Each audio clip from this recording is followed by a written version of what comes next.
My younger brother Billy, 24, has always been the golden child. Everything I did was measured against him, and somehow, I always came up short. My parents, Frank, 63, male, and Diane, 59, female, didn't even try to hide how obvious their favoritism was. Dad works as an accountant at some mid-level firm, and Mom's in real estate. They had this perfect little vision of how our lives should go, and I never quite fit the mold. They wanted us both to go into finance, law, or medicine, something respectable with a fancy degree they could brag about at their country club. I still remember this one time in high school when I won a regional competition for an engine rebuild project. I spent months in an auto shop working on it. Even gave up going to winter formal to finish in time. When I brought home the trophy, all my dad said was, "Couldn't you have put this much effort into your calculus grade?" Meanwhile, when Billy got a participation certificate for some business club conference, they took him out to celebrate and put the certificate in a frame on the mantel. I was always good with my hands, liked fixing things, figuring out how stuff worked. After high school, I went to a technical college instead of the fancy university they wanted. I became an HVAC technician. Dad actually told me at my graduation dinner that he was disappointed but not surprised. Real supportive, right? Meanwhile, Billy went to their dream school, joined the right fraternity, studied business like Dad wanted. Every family dinner turned into the Billy show. His grades, his internships, his girlfriend from a good family. I'd sit there, pushing food around my plate, while they'd gush over how he got some summer associate position at his buddy's dad's firm or whatever. When I started my own small HVAC repair business at 23, they barely acknowledged it. "That's nice, honey," was all Mom said before immediately asking Billy about his internship. The one time I tried to talk about landing a big contract with 3 apartment complexes, Dad just nodded, took a bite of his steak and changed the subject to Billy's new car. For 3 years, I worked my ass off building that business. 60 to 70-hour weeks, no vacations, barely any social life. My girlfriend Jamie stuck with me through most of it. She was studying to be a nurse and understood the hustle. We had this small apartment together. I'd come home late, covered in grease and sweat, and she'd already have food ready. It wasn't perfect, but it felt like we were building something together. There was this one night, about a year into running my business, when I got a call at 2 in the morning from a luxury condo building downtown. Their HVAC system had completely died during a heat wave, and the big companies were all booked solid. I dragged myself out of bed, spent 8 hours in a cramped maintenance room, sweating bullets to fix their system. The property manager was so impressed, he signed a maintenance contract on the spot. It tripled my monthly income overnight. When I called my parents to share the news, Dad answered, listened for maybe 30 seconds, then said he had to go because Billy just got an interview with Goldman Sachs. They didn't even ask how much the contract was worth. I was even saving up to propose to Jamie. I had my eye on this ring that wasn't anything crazy but was nice. I had it picked out and everything, started putting away a little cash each month in this fireproof safe I kept hidden in our closet. Old school, I know, but after watching my dad lose a bunch in the market crash, I didn't fully trust banks. Then, last year, everything went to hell. I lost 2 major contracts when a bigger company with more resources undercut my prices.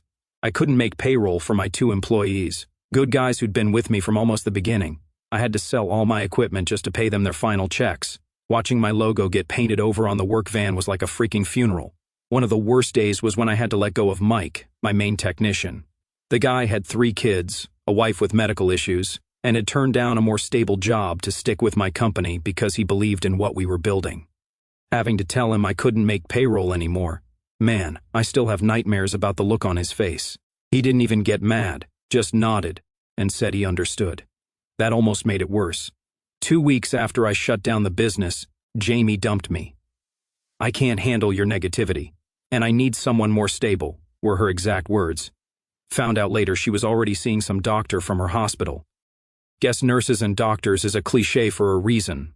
The guy was like 40 with a fancy car and a house in the suburbs. Can't really compete with that when you're sleeping on your friend's couch. So there I was, 27 years old, business gone, girlfriend gone, apartment I couldn't afford anymore.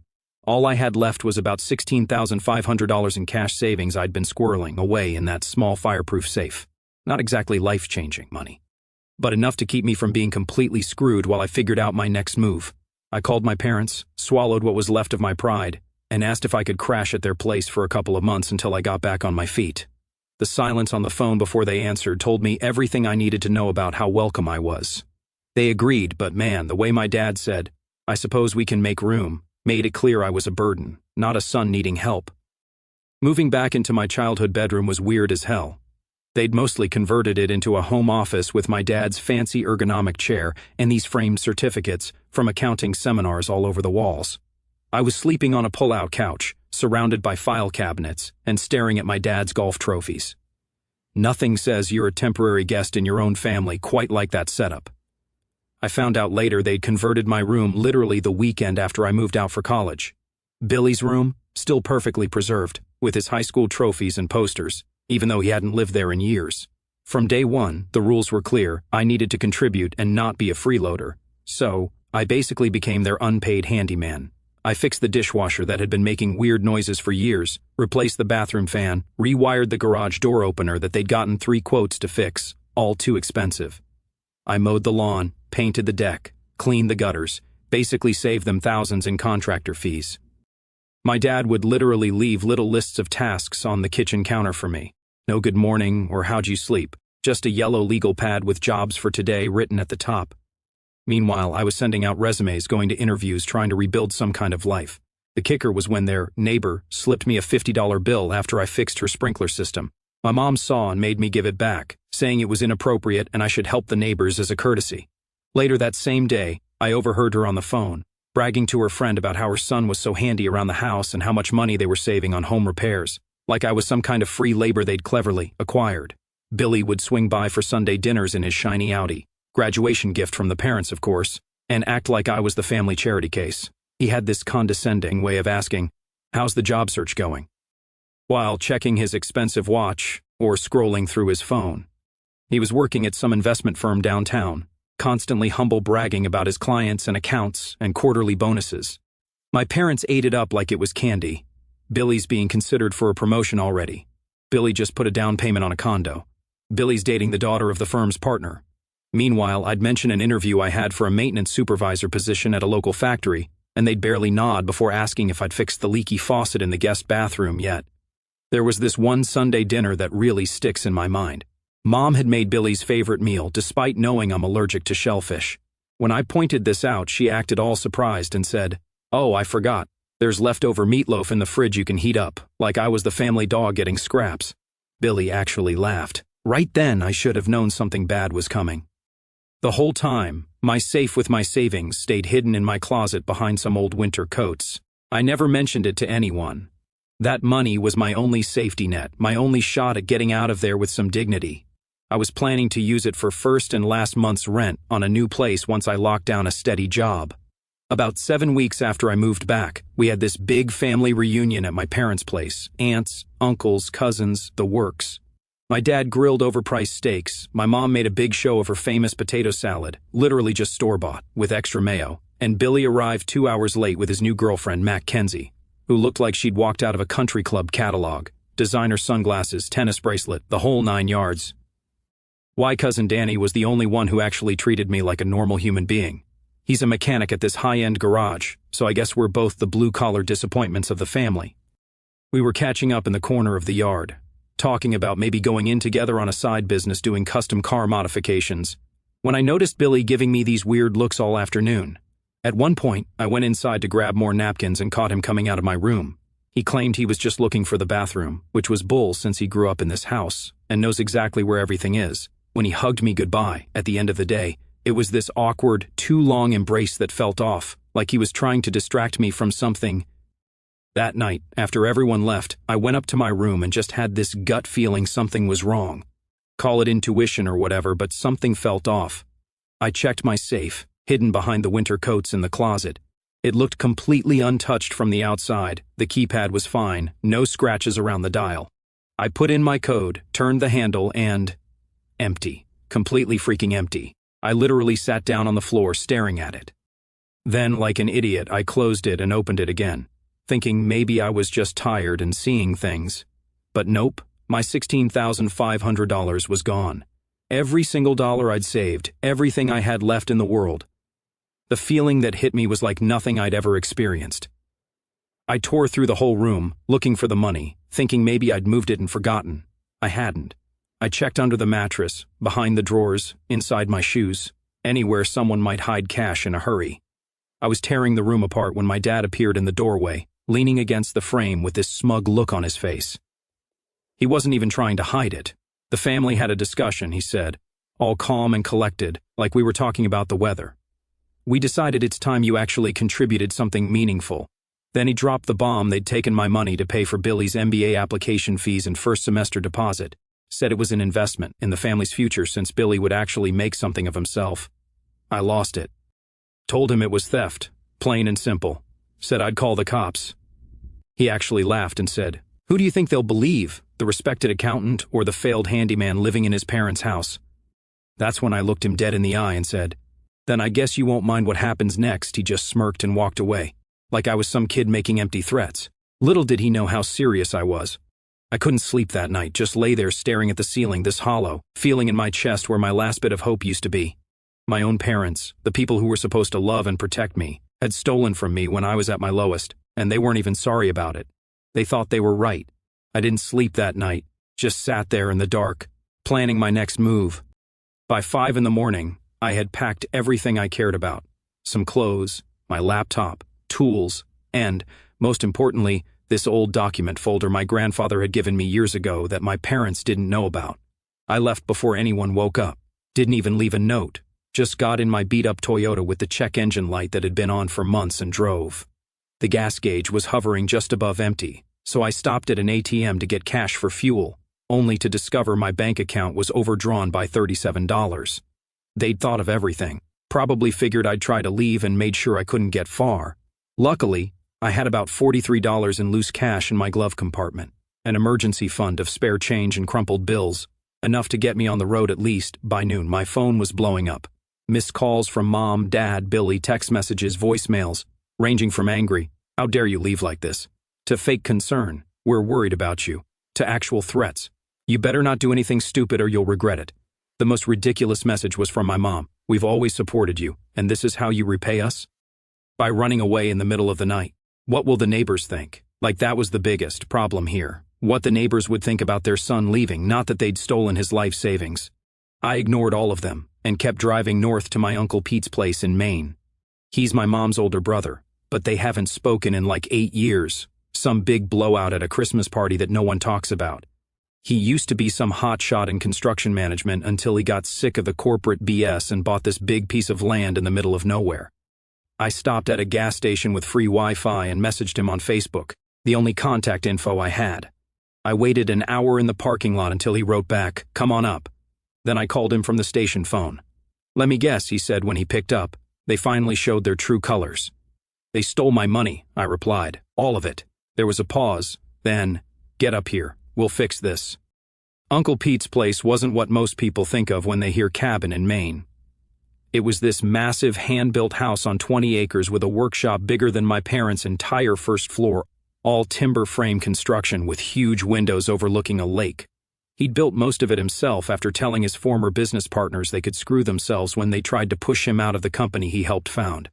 When I pulled up after almost 9 hours of driving, he was standing on the porch with his arms crossed, wearing a flannel shirt with the sleeves cut off despite the cold, looking like some mountain man from a movie.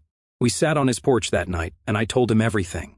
How they'd always favored Billy, how they dismissed my business from day one, how they'd stolen my savings and acted like I should be grateful, how they drained my bank account too just to make sure I couldn't escape easily. Pete didn't say much while I talked, just nodded and occasionally cursed under his breath. His dog, this massive German shepherd named Timber, sat with his head on my knee the whole time, like he could sense I needed the support. When I finished, Pete asked, "You still got those trust documents Grandpa gave you?" I did. When my grandfather died 5 years ago, he'd left both Billy and me small trusts, about $35,000 each. Not exactly life-changing, but meaningful. Mine had this weird clause about protection from familial financial interference that I never understood until now. Grandpa was always the smart one, must have seen through my parents' BS years ago. Pete disappeared into the house and came back with a folder full of old papers. He dropped it on the table between us. "Your dad borrowed $17,000 from me in 2016, he said. Never paid it back. Kept saying after the next bonus, or after the tax return. Funny how it's almost the exact amount he took from you, isn't it?" My uncle had receipts, literal receipts. A signed promissory note from my dad with specific repayment terms that had obviously been ignored. "I've been waiting for the right time to cash this in," Pete said, tapping the folder. "I think we just found it." The next morning, I met Pete's neighbor, Sophia. She's in her 30s, this badass woman who rides a motorcycle and works remotely as a paralegal for some law firm in Boston. When Pete told her what happened, she immediately offered to help. "I've seen this kind of family financial abuse before," she said, typing furiously on her laptop. "You've got more options than you think." She showed me cases where similar situations had played out, helped me understand the legal angles, made it clear that what my parents did wasn't just morally wrong but actually illegal on multiple levels. That afternoon, I got another surprise visitor. Olivia, my high school friend who'd gone on to become a forensic accountant. She and Pete had apparently stayed in touch over the years, and when he called her about my situation, she drove up from Boston immediately. "Your timing is actually perfect," she said after hearing my story. "I've been building a case file on your dad for the last year through work. Nothing I could officially act on yet, but there's a pattern of, let's call them, financial irregularities." Turns out Olivia worked for a firm that specialized in tracking down hidden assets in divorce cases and financial fraud investigations, and my dad's name had come up multiple times in connection with clients who mysteriously had money disappear right before major financial disclosures. "This isn't just about your savings," she explained, pulling out her laptop and showing me spreadsheets that might as well have been in a foreign language. "Your dad's been playing a very dangerous game for years. What he did to you was just stupid enough to finally give us a way in. For the first time since finding that empty safe, I felt like maybe I wasn't completely screwed. In fact, I might actually have the upper hand." Over the next few days, we built a strategy. Sophia knew exactly which legal buttons to push. Pete had dirt on my dad going back decades from family gatherings and business dealings. Olivia had actual financial records that showed patterns of suspicious activity, and I had something they didn't know existed, a complete record of all the work I'd done on their house, with dates, materials, and what it would have cost them to hire professionals. I'd kept the log as a way to show potential employers my skills, but now it was something much more valuable. Proof of unpaid labor. "This is gold," Olivia said, going through my records. "You've documented approximately $7,300 worth of skilled labor they should have paid for. Combined with the stolen savings, we're looking at a significant civil claim, even before we get into the potential criminal aspects." I made 3 calls. One to my grandfather's old lawyer, who handled the trust. One to Sophia's friend at the IRS, who loved family fraud cases. And one to my cousin Danny, who I knew I could trust. The legal wheels started turning. Documents were filed. Official letters were sent. My parents received the first notice by certified mail 3 days after I left. A demand for repayment of the misappropriated funds, plus interest, along with a formal notice that the trust was being reviewed for evidence of unauthorized access. 10 minutes after delivery, Billy called me. "What the hell did you do?" he hissed into the phone. I hung up without answering and blocked his number. That weekend, Pete and I were clearing out his basement when we found boxes of old home videos. Most weren't labeled, but one caught my eye, Frank's 40th lake house. We watched it that night on Pete's ancient TV. Most of it was boring family stuff, awkward dancing, bad jokes. But about halfway through the footage of the party, there was my dad, visibly intoxicated by the fire pit, bragging to my uncles about financial tricks he used. "The key is to always have money moving," he slurred on the video. "The IRS can't track what they can't see. Hell, I've got accounts they don't even know about." Then he laughed and added, "I could take money from my own kids' accounts, and they'd never know the difference." Pete and I looked at each other. "When was this?" I asked. 7 years ago, Pete said. "Your dad has always been exactly who he is." I made a digital copy of that clip and several others, then sent the file to Sophia and Olivia, who forwarded it to their lawyer friend who was helping us navigate the legal stuff. Olivia was particularly excited about the video. "This corroborates exactly what we suspected," she said. "It's one thing to have suspicious patterns in financial records. It's another thing entirely to have video admission of intent to commit financial fraud." 2 days later, my mom called, sobbing so hard I could barely understand her. "What have you done?" she cried. "They're saying we could lose the house. Your father is beside himself. How could you do this to your family?" Notice she didn't apologize for stealing my money, didn't even mention it. It was all about them, their house, their reputation, their feelings. Classic narcissist playbook. I let her finish, then simply said, "You should have thought about that before you stole from me," and hung up. Pete was sitting across from me at the kitchen table. He didn't say anything for a while, just sipped his coffee, then looked up with this gleam in his eye, ready to make them really sweat. A week later, my parents reached out through their lawyer, said they wanted to meet to resolve this situation as a family. They suggested dinner at this overpriced Italian place my dad loves to show off at. The kind of restaurant where the waiter lists off specials that don't have prices, and my dad always orders the most expensive thing to prove he can. Pete and Sophia thought it was a trap, that they'd try to manipulate me emotionally or, worse, try to get me to say something they could use against me legally. But I saw an opportunity. Let them think they're setting me up, I said. Meanwhile, I'll get everything out of their mouths and record the whole thing. Both Pete and Sophia liked the plan. Olivia said she'd come too, sit at the bar to watch. They hadn't seen her since high school, so she'd blend right in. The night of the dinner, I arrived 20 minutes early and got a table in the back corner with good acoustics. I had my phone set to record in my jacket pocket, plus a backup recorder in my wallet that Sophia had given me. Maine is a one-party consent state for recording, so what I was doing was completely legal. They showed up right on time, all of them dressed like this was a business meeting, not a family dinner. Mom had this fake smile on her face. Dad looked annoyed, like this was all a big inconvenience. Billy looked nervous, kept fidgeting with his watch. Dad extended his hand, like we were closing a deal. I ignored it. Let's just sit down, I said. The whole dinner was this weird performance. They took turns telling me how concerned they were about my mental state. Dad tried to explain that taking my money was actually for my own good, because I clearly couldn't manage it responsibly. He cited the failed business as proof. Mom kept dabbing at her eyes with a napkin, talking about how the family name was being dragged through the mud and how their friends at the country club were starting to ask questions. Olivia was there, keeping tabs from the bar. She didn't miss a word. Billy was the worst. He actually said, "Bro, I'm sorry you're upset, but it was a family decision. We all agreed your money would be better used for my MBA. I'll pay you back someday when I'm making the big bucks. You should be happy. I'm going to turn it into way more than $16,500. I just kept asking questions, playing dumb. So, you all voted to take my money without asking me? And Dad, you knew the combination to my safe. How exactly? Mom, were you aware that taking someone's money without permission is legally theft? By dessert, they thought they were winning me over. Dad ordered an expensive drink to celebrate family coming together.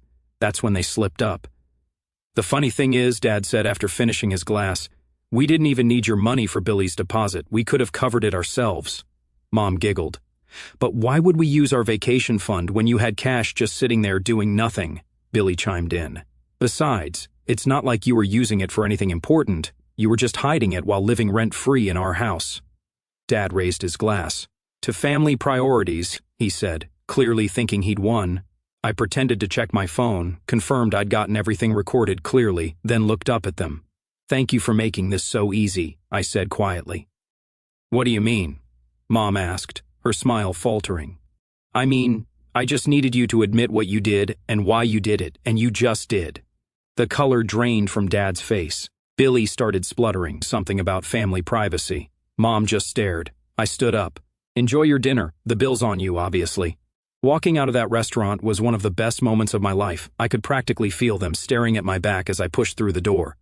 Olivia followed a few minutes later, practically bouncing with excitement. That was freaking perfect, she said. Your dad just confessed to theft with witnesses present. The next morning, I sent the recording to our lawyer.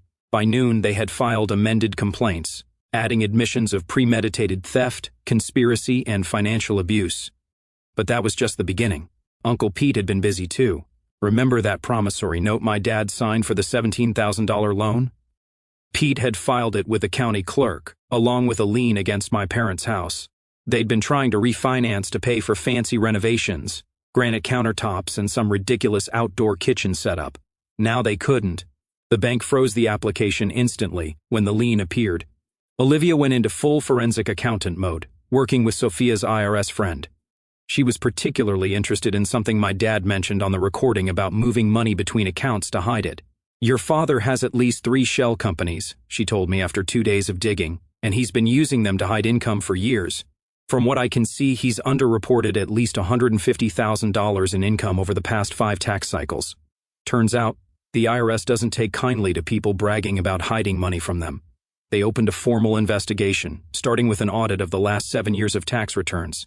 Then came the trust hammer. My grandfather's trust had specific conditions. If any family member tried to unduly influence or coerce financial decisions related to the beneficiaries, control of both trusts would revert to the executor, who happened to be my grandfather's oldest friend, a retired judge named Harold. When Harold heard the recording and saw the evidence, he was furious. Not only did he freeze Billy's trust completely, he triggered the penalty clause, which meant my parents were now required to account for every penny they'd managed from either trust over the past 5 years. That's when we discovered they'd been skimming from Billy's trust too, borrowing money for years while telling him it was just growing slowly because of market conditions.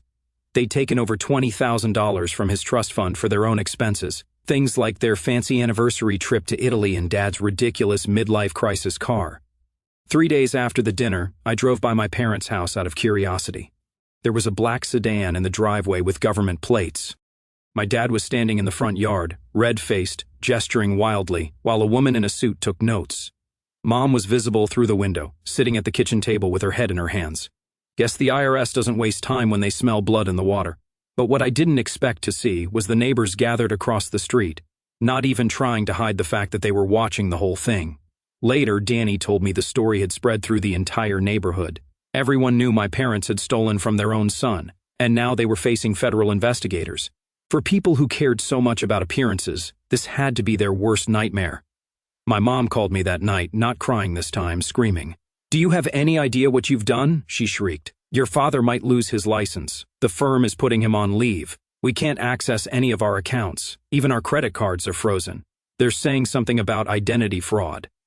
All the neighbors saw the government agents. The neighbor wouldn't even look at me at the mailbox. I waited until she ran out of breath. "Sounds like consequences," I said and hung up. Meanwhile, Olivia had been digging deeper into my parents' financial history and found something interesting, a quiet little account in my name that I never knew existed. Apparently, when I was 18, my dad had opened it using my social security number, claiming it was a custodial account for educational expenses. He'd been filtering money through it for years, using it as a tax shelter. You know, classic identity fraud. Olivia explained. He opened the account when you turned 18, so technically you were an adult, and the bank wouldn't require your presence if he had all your documentation, which, as your parent, he would have had access to. That discovery led to 3 more accounts, all using variations of my or Billy's information. Classic identity fraud, the kind that carries actual jail time. I sent an anonymous tip to my dad's firm about potential financial improprieties involving client funds. Given the ongoing IRS investigation, they couldn't afford to ignore it. They launched an internal audit the same day, put my dad on administrative leave pending the results. Then I called my cousin Danny, who works at the garage where my dad gets his precious BMW serviced.